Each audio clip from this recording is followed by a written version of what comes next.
Come what may, bring it on. I'm gonna love it. Welcome to LDS Unmarried Life, a podcast for single members of the Church of Jesus Christ of Latter-day Saints who find themselves single either because they're widowed, divorced, or not yet married. And there is no affiliation with the church.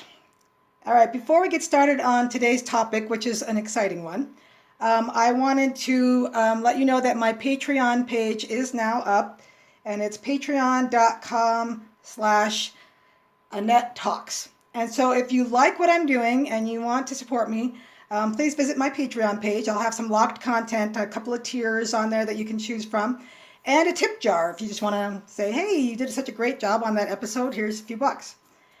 And the other thing I wanted to remind you about is the Albuquerque Singles Conference is coming up March 22nd through the 24th, and the website is www.abqmidsinglesconference.com. And I will be there with some of my friends, and we're actually going to try and podcast while we're there, probably Saturday night after the dance while everyone's all hyped up, and we know we don't have to get up the next morning. And so if you're thinking about going, go. The Albuquerque folks put on an awesome conference. And this year they're going to have escape rooms and like some kind of a Krav Maga class. But the best part is that they're doing an 80s dance on Saturday night. And the DJ is awesome. So I encourage you to check that out. Anyway, I should mention that this podcast is found on my website at AnnetteTalks.com, iTunes, Stitcher, Google Play, Spotify, and YouTube. All right, now, today we're going to be talking about being single in a married church.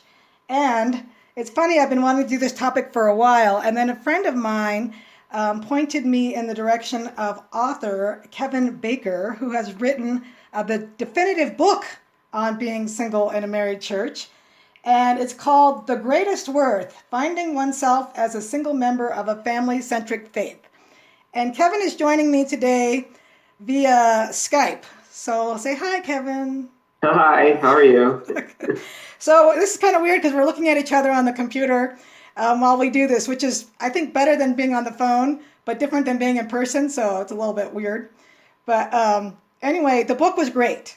I just finished it this morning, and it's just chock full of awesome advice and stories, and it gives people the idea of what it's like to be single in the church.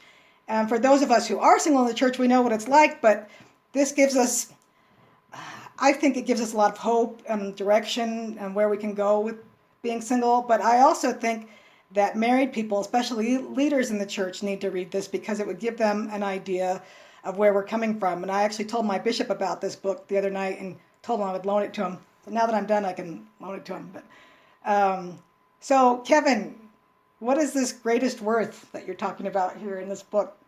Well, first of all, thank you. Thank you for reading the book. Thank you for contacting me. I'm super excited about it. The Greatest Worth is a project that I've been working on for over 10 years. It's my experiences as a single adult. I've been single in the church for most of my life. I was married for 3.5 years, but that relationship ended, and I found myself single again. And so I wanted to talk about some of the struggles, the issues I had in my life. I felt it was a perspective, if you will, about how single adults struggle in organized religions where they are not the majority, where families are emphasized, and where single adults struggle to participate and be active in sort of the mainstream of their faith. It's not a book about what the church says should be done. It's about a single adult's perspective to the single adults. And that's what I thought we've been missing for a long time is I've often felt like that I love the church. It's important to me in my life. Yet they sometimes are insensitive to the struggles that we have within the context of the gospel itself. And so I wanted to give a perspective of what we deal with and how we relate with the church, and then how the church can relate with us, with the hope that people will expand their faith and find more opportunity to practice it in their lives. Thank you. Yeah, it is. I mean, a lot of people that I talk to, and the feeling that I have is just that we're not quite mainstream. You know, we're kind of on the edges, the fringe of the church. A lot of times I feel that way. And so reading the book, I strongly related to it. So your motivation was to help people understand our struggles, and that singles can relate to it, basically. Yeah, I mean that's exactly what it is. And I found this the older I got as a single member of the church, there were fewer resources available to us to deal with the issues of being single. Right in the introduction of the book, I had an experience that happened to me a couple of years ago. I walked into Deseret Book, and I walked up to the sales lady, and I said, "I'm a single guy. I'm looking for some information or some help to kind of deal with what I'm struggling with as a single adult." And she says, "Oh, we've got lots of books." And so she walks me over to this floor to ceiling bookcase filled with books on how to have a happy marriage, how to have a celestial marriage, how to have a covenant marriage, how to respect your spouse, all these kind of things. And I looked at her and I said, "Thank you, I appreciate that. Yet this isn't what I was looking for or had in mind." And I said, "Is there any other resource that you have?" And she said, "Yeah, we've got some more." And so she went back and she looked, and we walked to the other side of the store to one book. And that one book was How to Be Successful at Dating. Mm-hmm. And so that was the gambit of resources that the church had, or at least Deseret Book had at that time, was how to have a happy marriage, how to be successful at dating, and nothing in between. And I wanted this book to help fill this gap of how do we as single adults be okay with who we are, and be okay with our faith, because we have lots of faith, and how do we exercise that in meaningful ways for us, for our families, and for those around us. Yeah. I hope that the book feels that does help that in some way. No, I think it does for sure. I know I had the same experience at Deseret Book, walking in there. And my friend Steve Smith and I wrote a book on dating after divorce in the church. But it's just that it's a little slice of life of singles. It's not the whole comprehensive piece. And I like what you say about the fact that it feels like the church, yeah, they want you to help have a great marriage, and then they want to help you get into a marriage, which is great. We all want to be married, but the reality is that some of us might not ever get married, or we might not get married again, or it could be several years before we're in a married state, and we don't want to spend that time either, I don't know, falling away from the church or feeling like we're just waiting to be married. One of the books that I got after my divorce is a book on rebuilding, and how to rebuild your life after your relationship ends. And they make you take this little test in there to see if you're ready to date again. And the last question was, are you okay with the idea of always being single? And it took me a good 3 weeks of struggling before I finally was able to say, okay, yes, if I stay single for the rest of my life, I'm okay with that. And they wanted you to find peace with that before you went out into the dating world again, which I thought was pretty interesting. And so I think, with this book, that's kind of what the aim is. Okay, yes, we want to get married, but what if that's not in the cards? Or what if that's not in the cards for a really long time? We need to make the most of our lives while we're single. And so I think that's really the cool thing about this book, that you wrote that for us that are out here wanting to be single and have a meaningful life. So what was the hardest part of writing this book? 10 years, that's a long time. This is like your opus. My opus, yeah. Well, there are look, writing a book is very difficult. And I'm a lawyer by trade, but I don't write, these kind of works, and that's so writing it, finding the topics to do it was definitely hard. I self-published this. Certainly, learning how to write a book that's as substantive as this was difficult and challenging. And I think the hardest part was that I actually had to go and define what were the problems that single adults faced. I had to go say, okay, what is it that I struggle with as a single adult? What is it that I see other people struggling with? and what does that mean, and how does that apply in my life, and are there solutions or ideas of help that we can talk about? There are times where I actually had to make up definitions, especially when we're talking about shame and things like that. Okay, what does that mean, and how does that go? And so part of the struggle that I had was just really defining what is a single adult. What are the most important or main concepts that we struggle with and that we can deal with. And then it was about doing some research and finding solutions, not only in the scriptures, but in our real lives to talk about. That's part of the reason why it took so long is that I was struggling with defining this. And I think that's part of the challenge, and one of the reasons why we don't have so many resources out there is because these kind of topics aren't talked about, they're not defined. And if they are talked about, they're talked about in a clinical or a sort of non-realistic perspective that has less meaning for us. Right. And I think one of the hardest challenges I had was a sense of, to be honest, a sense of deficiency of talking about some of these topics. When we talk about shame, or when I talk about poverty, or when I talk about loneliness, and I talk about the impacts of intimacy or the lack of intimacy in single adults. I think, I strive to articulate these in meaningful and well-said ways, but I often felt like, will people connect with this? Will they look at that in different ways? Will they disagree? So the hard part for me was to being a little bit open and saying, look, I'm okay with people not agreeing with what I have to say. I'm okay with people having different ideas. The hope is that the book will instigate a conversation with people going forward. So we'll see what happens on that. I don't think that you wrote it in a, this is fact style. I mean, I got the impression that it's a conversational, this is what I think, these are the resources that I've found, and this is what I feel like came out of this. You definitely have a lot of graphs and charts and statistics, and that's why it was funny, because I'm a lawyer too, and reading it, I'm like, yep, this is written by a lawyer. I can tell you, he definitely analyzed this thing, which kind of reminds me of President Oaks. You can always tell his articles in the Ensign are written like a judge's opinion, Anyway. Yeah. But anyway, the thing that I really connected with was, especially a lot of it, but in the first few chapters, especially chapter 2, you're pretty vulnerable, and you talk about what you went through as a teenager, as a young boy, as a teenager, and into your dating years.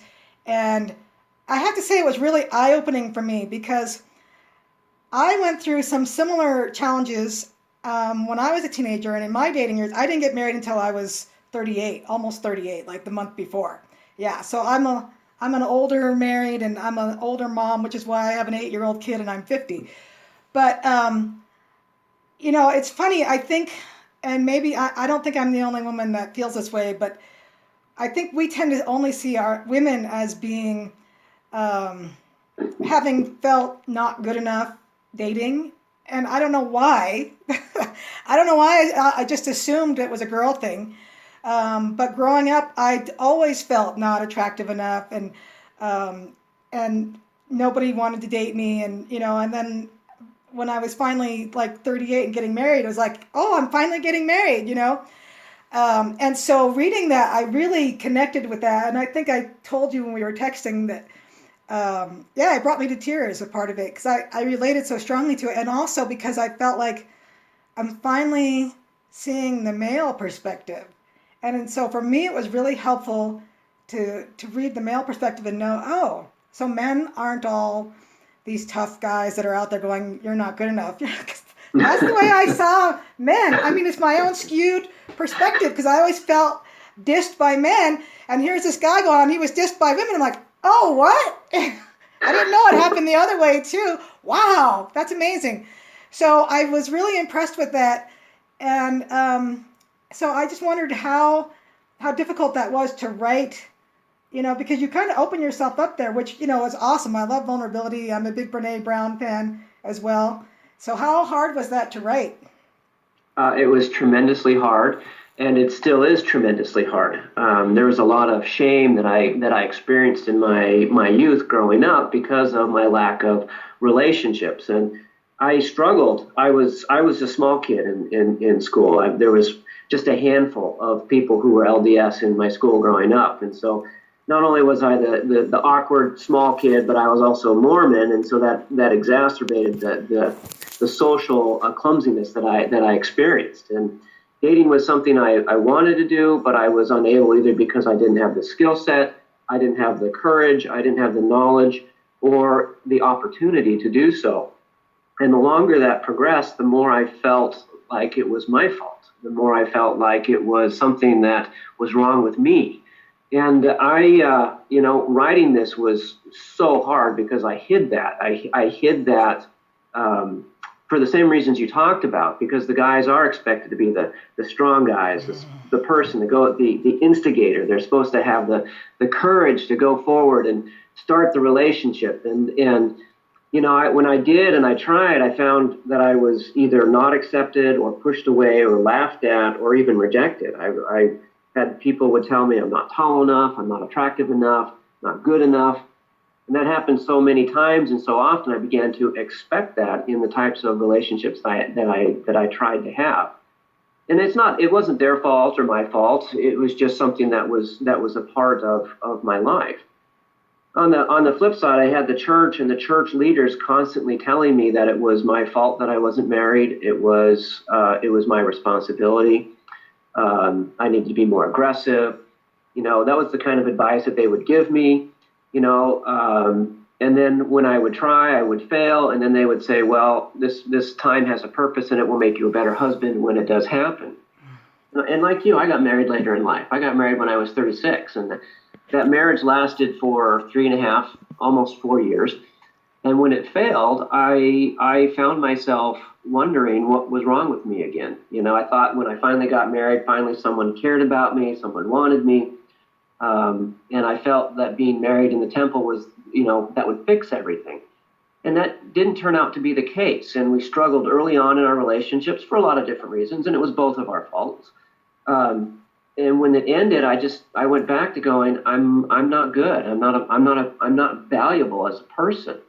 And so writing this story writing this book was about my journey, if you will, of finding self-validation, both in the church and out of the church, as a person, as a single person, and as someone who I think can contribute in society. And that's been a journey for me, and it's something I still struggle with. And I think the hardest part, like I said earlier, is that putting this out there is tough. And I fully expect people to look at it and say the same kind of things I heard when I was growing up. But I felt that it would help people. I felt it would be a positive, or I hope it will be a positive impetus for people to have conversations about how we go about developing relationships, what the impacts are, what the realities are, and to have a little bit more empathy for people who struggle with those in their lives, yet want to have that in a church environment but can't. So was it cathartic at all, putting that out there? Well, it's yes and no. It's a fair question. It's like picking at a scab in some respects. It's like reopening old wounds that you never really wanted but are there. Right. But I realize, and I talk about this in the book, but one of my favorite stories from the Old Testament is when Joshua and the house of Israel crossed over the River Jordan and to enter into the Promised Land. And they carried with them 12 large, heavy stones. And they stopped and they brought those stones with them across the river into their new life. And I thought about that perspective, and I thought about the weight that they carried and the struggle that it must have been to cross over into something new. And I often hear people in the church, they'll say, today is the best day I've ever had in my life because I've never lived it before. And they view their lives as this never-ending series of happy days, going, each one being better than that in the next. And I never found my life to be like that. For me, my life was about recognizing the difficulties and the weights that I had in my past that I carried with me, but it was also about being able to set them down in my new life, to look at them in a positive way and say that was beneficial, and I'm okay as a person, and move forward. And that's really been a watershed for me in my own personal growth and development. Well, that's awesome that you're able to take those stones and make them into stepping stones as opposed to burdens, I guess. I know I kind of feel like I've had the same journey. There's just something really difficult about aging as a single in the church, and always on the female side, we didn't feel the pressure to get out there and find someone, but it was that constant waiting, wondering, is it ever going to happen? And is it, I'm not attractive enough, and but something that you don't have that much control over, and waiting and wondering, and and then you get to be a certain age, and it's like, will I ever have children? And just that whole, a little part of you kind of crumples up a little bit. I feel like going through that, and then you do get married, and you like join the club, right? The married club, like full fellowship, right? But then all of a sudden you're in a crappy marriage. And, my marriage felt like a prison sentence for a long time. Yeah. And so I was glad to get out of that. And so now I'm on to that next chapter of my life, and I've got kids to raise, so that's taken up all this time. But again, I'm back into that single life. And so, more of my life has been single than married. So it's a tough topic, and so I'm glad that you wrote this book, because I like that you address shame, because I think a lot of us do carry some of that. I've had to address it. I'm now that I see that you and I have gone through a similar journey. I'm wondering if there are a lot of other singles out there who have gone through something similar, where maybe it took them a while to get married, or maybe they got married quickly and were in a really difficult marriage for a long time. And I saw Fireside online one time where she was talking about when you're in a bad marriage and you're spending your whole time putting out fires, that your progress is damned, because you're just stopped in place. You're not going anywhere, because all you're doing is trying to keep this marriage together. And so I feel like that was the case with me. I was like always trying to keep this jalopy on the road, like get me some duct tape and keep this thing on the road. Right. And so when I was finally done with doing that, all of a sudden it was like my personal progress just kind of skyrocketed. All of a sudden it was like, I'm free to address all the issues that were inside of me that I never got to address, because I was always trying to stop the bad behavior on the other side. And so then I didn't have to do that anymore. It was like, oh wow, I can now address those childhood issues which are bubbling up to the surface. And so that's when Brene Brown comes in, and some of these other books that I've been reading. So I'm wondering if a lot of other people are going through that same kind of journey of discovery of, I can be much better than I was single or in a bad marriage now that I'm on my own again. Just kind of an interesting idea. What is it about shame that you think it's important for single adults to hear? Well, that's a long question. And I actually have 2 chapters in the book about shame. It's about recognizing shame, and then second, it's about not that you overcome it, but I deal with it in my life. Okay, I think what's most important for single adults, and one of the things we don't talk about a lot, is there's an unrecognized feeling of shame within the population of the church. And I think it's not about something we've done or it's more a product of the fact that we're single, and we're single in an environment that believes that marriage is the highest form of worship in the church. It's a covenant necessary to obtain salvation. And I think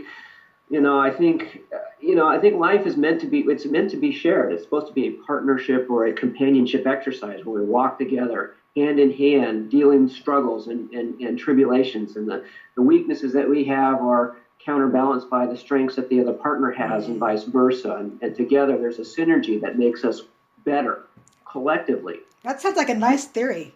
Yeah, it's a nice theory, and I think, but I think whenever we're single, that we intrinsically feel or have this want. It's a human part of our nature to be loved, to be desired, to be accepted by other people. And for members of the church, that the highest form of that is a marriage.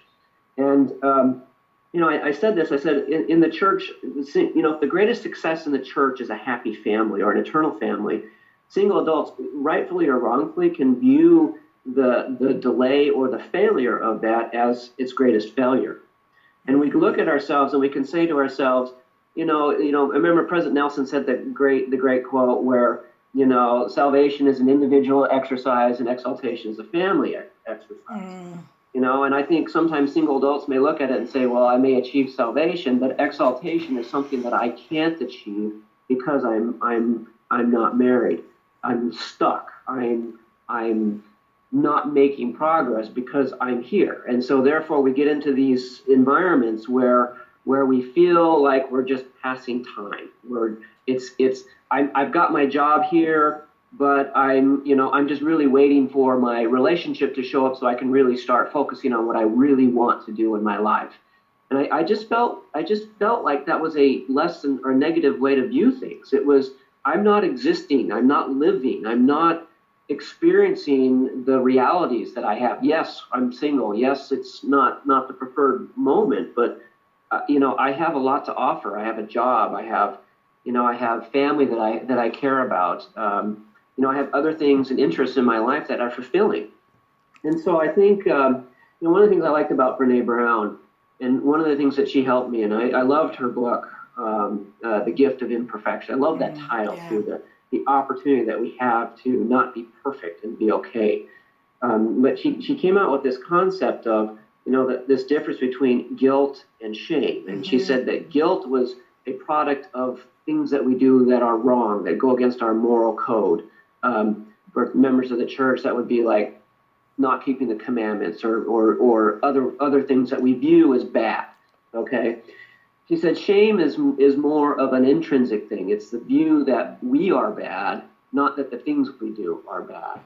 It's a separation, if you will, from ourselves, from those around us, and from God himself.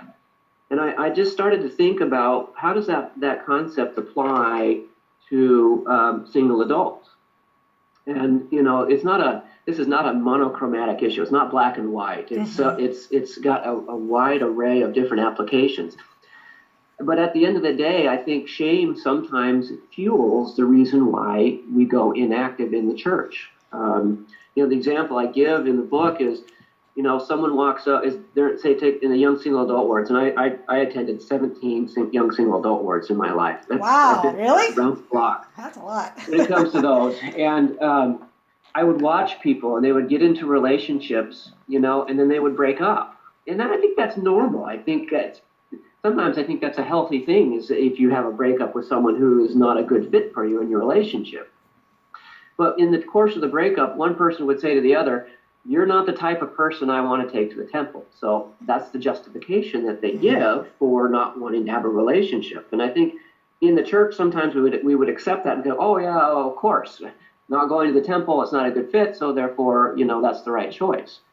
But the impact of that is about shame being developed in the person receiving that. It's like, I'm not good enough.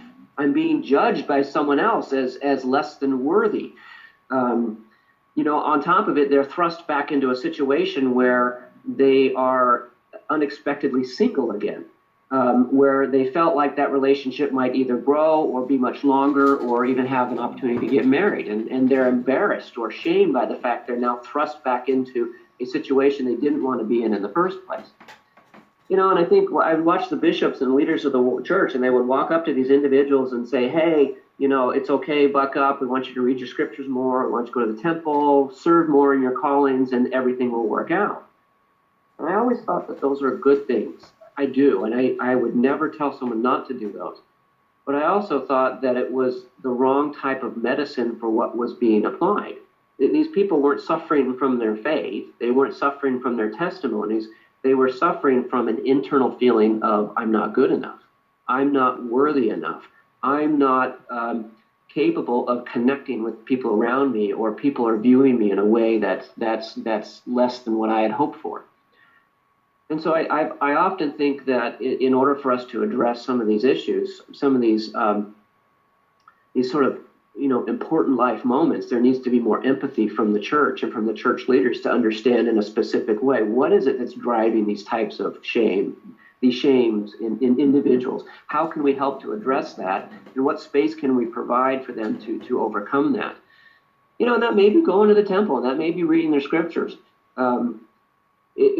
But it isn't the sole answer. And I think it takes time and effort. And I think my hope is that as people read this book and they think about those kind of things, that leaders and people in single adult wards and other people who are married will have more empathy and more understanding for what single adults are experiencing, so that they can treat them in ways that reduce shame, not increase it, and hopefully allow them to overcome that and have more faith in their lives.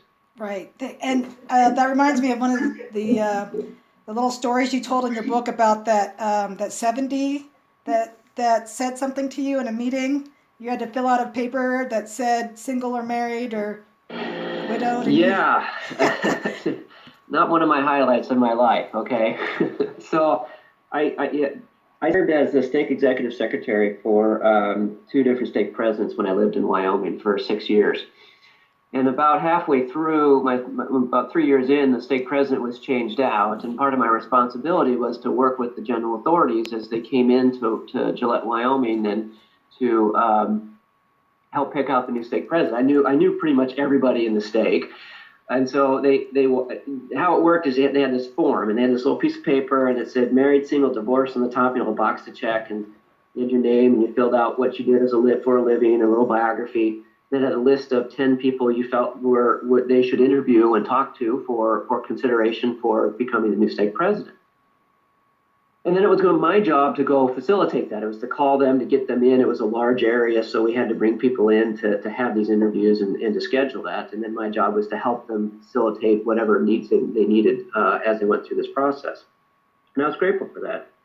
But so I filled out the form and I checked single, and this was before I was married. I think I was 34 at the time. Oh no, I was 35 at the time. Yeah. So you were a menace to society at that point.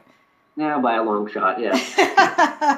I pretty much accepted that. Hey, Steve Young was a menace for a long time too, so you can't feel too bad about that. Yeah, well, he and I had different challenges. But he's a lawyer too, right? Yes. So I walked to finish the story. I walked into the room and handed my. And I'm not going to say who the general authorities are because I don't want to embarrass them, but they were important and people would know them. And I handed my form to one of them, and before I had a chance to sit down, he looked at me and said, "Where's your fiance?" And I was stunned. I was shocked. I didn't know how to respond. First of all, I didn't even, the question didn't even really process with me because I was expecting to talk about something else, not about my being single. Mm-hmm. And so as I sat down, I looked at him and I said, "I don't have one." And then he pointed his finger leaned at me and leaned forward, and with this really harsh tone said, "That's not what I asked you." Mm. And, all the years of struggle, all the years of disappointment, all the time of failure, the hopes and desires just sort of washed over me in that moment. It was, I just felt like I wanted to crawl under a mountain and hide. It wasn't that I was embarrassed that I wasn't married. I was ashamed. I felt like I was being attacked for something I couldn't control, that there wasn't any empathy. There wasn't a question about, "Hey, Kevin, what's going on in your life? Tell me about some of the struggles that are going on. Is there something we can do to help?" It was, "Are you married? Why aren't you married? And you better get married as quickly as possible because, we're doing this interview and, that's you're missing out on these kind of things." And I was angry. I was upset. I was hurt by that exchange. And so I looked over at the other general authority who just kind of leaned back in his chair and said, "Well, Brother Baker, just take it to the Lord and pray about it." And that interchange didn't help much either. Yeah, because you'd never thought of doing that before, huh? Well, that was the exact thought. And I was sarcastic, and I feel bad about this thought right now, but I thought in the back of my mind, well, thanks for telling me that. If you'd been here 20 years ago, that might have fixed my whole problem. Yeah. If only I would have thought about that. That's like hitting you in your weakest moment, in your biggest weakness. Yeah. Yeah. And so, I went home and I prayed about it, and a lot of things happened as a result of that. And I've thought about that exchange for many, many years. And I've had other exchanges with other ranking members of the church that have been similar. And I just felt that there was an insensitivity towards some of the struggles that at least I, as an individual, have had in trying to date and develop meaningful relationships in the church environment. And so that's part of the reason why I talk about shame, and that's why I talk about how these interactions in critical moments of our lives have deep impact on our faith and our ability to feel accepted in the church itself. Which I think kind of helps to explain why so many single men end up leaving the church. They might have these kind of interactions, or if not as overt, just that feeling of I'm not 100% accepted here, and I'm being blamed for something that I might not have a lot of control over. It's funny because when you're talking about these older gentlemen, it takes me back to like when I was in my 20s, and how it just always seemed so black and white. We're just going to go and get married in the temple and stay married and have babies and go on with our life. And it was going to be really simple. If you would have told me back when I was 25 that at 50, I would be sitting here doing a podcast on what it's like to be single in the church, because I am, again, single in the church, I would have said, what? But I don't think that some of the married folks, especially older ones who have been married for 30 or 40 years, I don't think they have a real understanding of our struggles. And so I think that's why it's great that you wrote this book. My bishop was over the other day to interview my daughter for her baptism. I finally got him over here a few days before, just under the wire. But I asked him for a blessing, because I usually try and snag priesthood when I can to get a blessing. And we sat and talked for a while first, because he's kind of a new bishop, and he wanted to know everything that was going on. And I was trying to explain to him, and he's been married, since his 20s. And so I think he's genuinely trying to have an understanding, but he can't really. He hasn't walked in my shoes, And it was neat. He gave me a blessing, then he used the word strength probably 10 or 15 times, which I thought was really interesting. And so I just don't think that a lot of married folks understand, and it's not their fault, because they've never been in our shoes. Yeah. And so I think that's a big part of the issue. I don't want to say problem, because it's life. It's what it is. So I think that's why it's so important that you wrote this book, and that a lot of us singles are starting to reach out in positive, hopefully productive ways to try and change the way the church views the singles and the way the singles view themselves, because it seems like a two-prong issue here, that the church, the married members of the church don't really understand how to handle us, and that we as singles need to find a way to to overcome that shame and to see ourselves differently. And that's what's so cool about your book, because you go into the eternal perspective and faith, hope, and charity. And it's really neat, because you lay out in a vulnerable way and in a highly analytical way. I hope it's more than just analytics. all the issues. Well, it's just because I'm a lawyer. I just keep coming back to that. It's just so funny. I'm like, yeah, he really analyzed that issue. I think it's because I, funnily enough, do not think that way. I tend to just want to get to it, which is probably why I'm a podcaster and not an author, other than that little booklet that we wrote, which is about a third of the size of your book. But I just want to get to it. But I think that's why people like you and myself and other people, the more people I talk to, the more people I hear are starting to do this kind of thing. They're starting to reach out and to share and to gather other singles. I've been really feeling called to gather other singles and gathering them in my home to podcast and then gathering them through the podcast because I feel like we really need that. And the Come Follow Me is part of that, which I'm going to be talking about in my podcast next month. We're going to have singles come on and talk about how they're doing Come Follow Me, whether as individuals or groups or with their kids or whatever. But I was thinking about this last night while I was at a party, and which ended up being 80% female. Go figure. But it was funny because it was just us women were there at the beginning before about 3 guys showed up. And as the women were walking in, I said, you know what? Singles don't get enough hugs. Let's get hugs. So we all went around and hugged each other. Because I was thinking about that, with my girls, I get a lot of hugs because, they all went to kindergarten. We learned that 4 hugs a day, that's the minimum. 4 hugs a day, not the maximum. But anyway, I was thinking about how singles don't get that. They don't get the human touch and they don't get the affection if they're not dating someone. And you can't just go up to people that, random strangers and ask for hugs. But so I started thinking, we as singles need to be looking out for each other and giving each other hugs and reaching out and connecting and letting each other know that we're there for each other and trying to be as supportive as we can in whatever ways we can. Which reminds me of that other part of your book that really resonated with me. You talked about horizontal versus vertical connection in the church.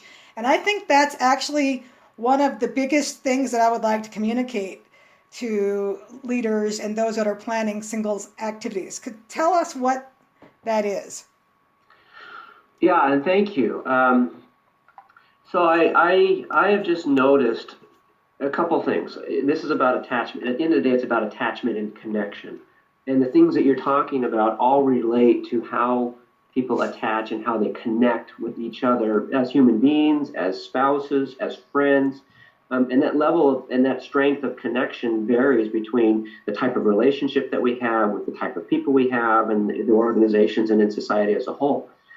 And I've just noticed in the church that I love the church, and I think it's so important that they focus a lot on spiritual connections.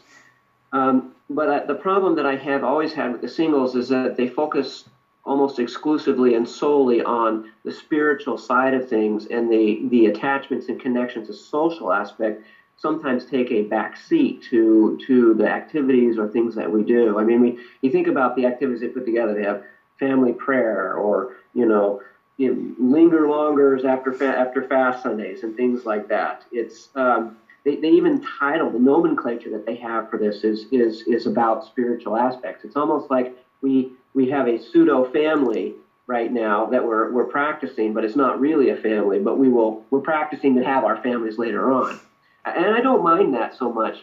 And I'll give you an example. What I'm getting at is a couple years ago I went to an activity. It was a dance. It was on a Friday night. It was here in Minnesota.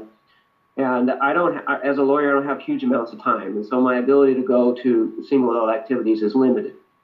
And so I was available and I went to this activity because I wanted to support it. And so I showed up and there was a dinner, we were talking, and they said, okay, now before we start the dance, we're going to go in and have an hour testimony meeting before we start the dance. To me, I have to say that's bizarre. I have never heard of that anywhere until I read that in your book. And I thought, is that a Minnesota thing? Because I've never heard of that. I have to say, I would have been like, oh, what?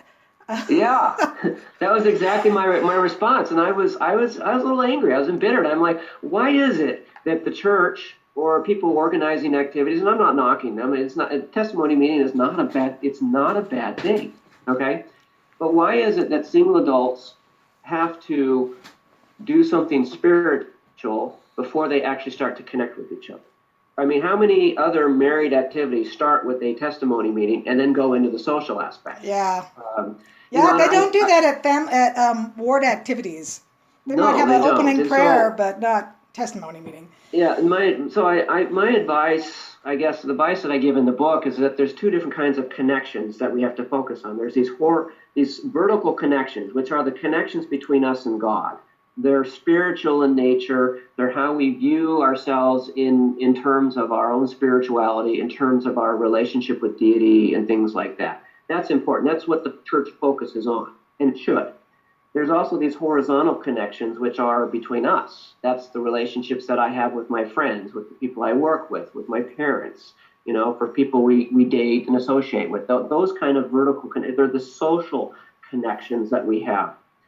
And so I've just been concerned that the church has focused so much on the vertical connections that the horizontal connections that we have are either minimized or they are not there at all. And I think that's part of the reason why single adults struggle, is because I don't think they're rejecting the idea of connecting with God. What I think they are rejecting is this idea that I have to give up my opportunities to go on dates, to have marriage opportunities or relationships, or to interact with other people, to be in a vertical connection with God. And I think some of the disconnect that you talked about with married people is that it's so much easier for married people to focus on vertical connections when they're at church and when they're in their activities, because they have sustained relational validation in their marriage at home. So they can come from their home where they've come from this intense or scoped out horizontal connection and go into the church and say, I'm going to try and be really connected with God now, and then go back home and be back with the connections that they have. Single adults, they don't have that. As a matter of fact, as a single guy, my biggest struggle is on a Sunday, where I go to church and I wake up in the morning and there's no one in the house to talk to, no one to have breakfast with. I go to church and I'll sit in the back. I don't sit in the back anymore because they call me in the bishopric, but I used to sit in the back every single week for years. All right, and I'd go to sacrament meeting and I wouldn't talk to anybody.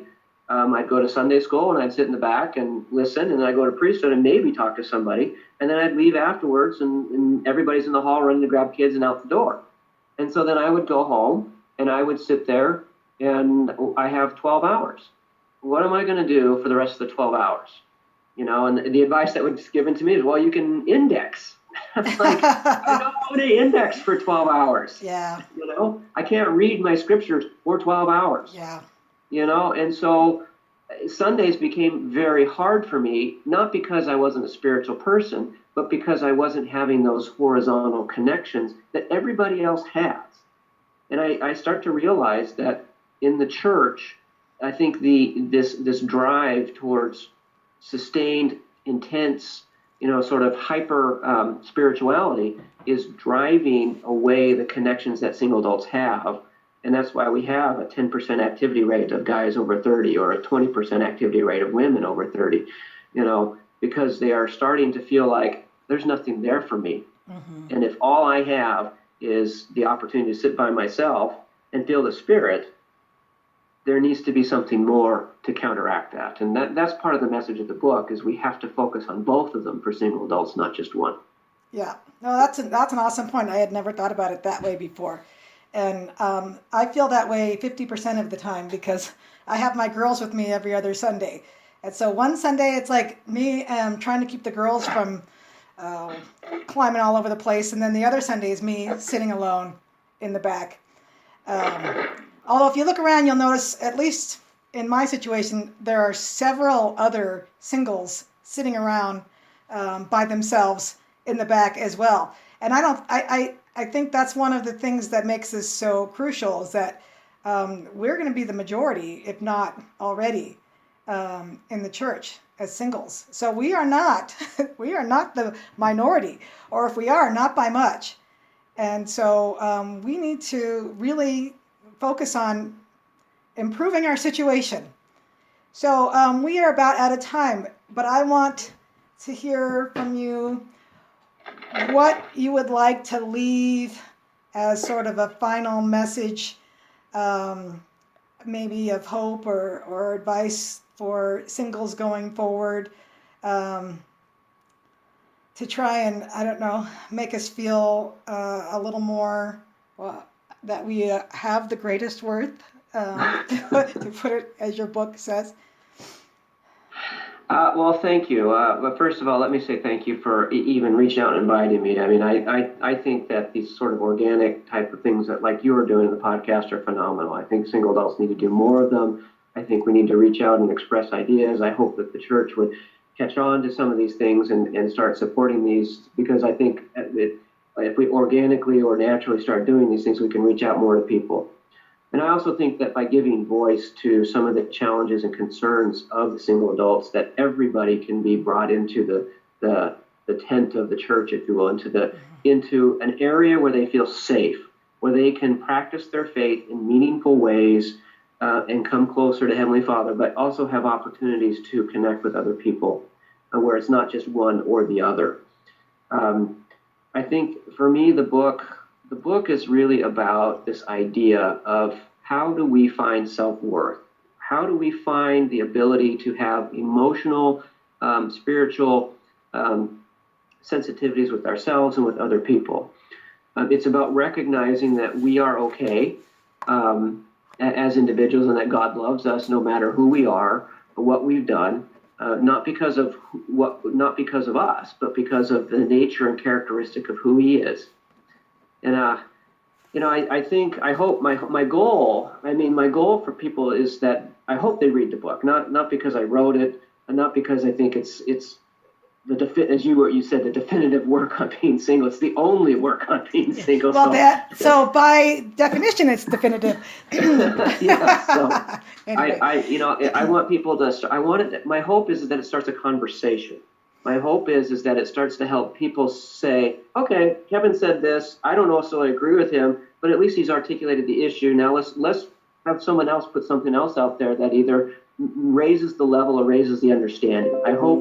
I hope that the book will be used by bishops and by branch leaders or married people, leaders in the church, to have a better empathy towards single adults, that they will, so we won't have these interactions anymore where it's you're not married, you're bad, get married now, those kind of situations. Yeah.